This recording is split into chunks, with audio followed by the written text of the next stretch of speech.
Il y a quelque chose qui revient quasiment tout le temps dans les thérapies quand on parle du couple, c'est cette croyance que l'autre doit lire dans nos pensées. Le problème, c'est que ça peut marcher de temps en temps si on a de la chance, et d'ailleurs, ça ne nous aide pas à lâcher cette croyance, mais il faut bien se rendre à l'évidence, la plupart du temps, ça ne fonctionne pas, évidemment. Ni vous, ni moi, ni votre conjoint ne savons lire dans les pensées.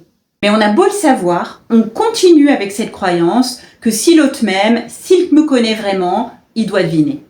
Je vous donne l'exemple d'une femme que j'ai accompagnée, qu'on va appeler Marie. Mais je pourrais donner des dizaines d'autres exemples. Alors son couple était en crise, avec de nombreuses disputes, pour tout, pour rien.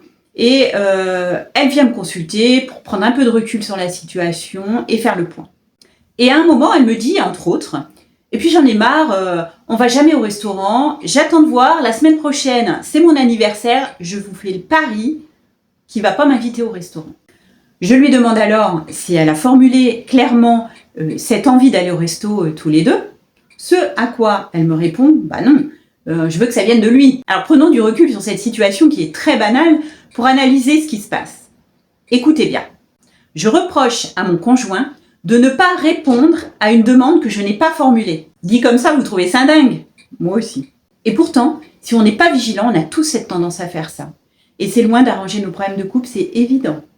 Ça crée évidemment des malentendus, des quiproquos et surtout de la frustration qui finit par mettre une distance entre l'un et l'autre. Mais d'où nous vient cette tendance? Pourquoi on fait ça dans le couple et pas ailleurs?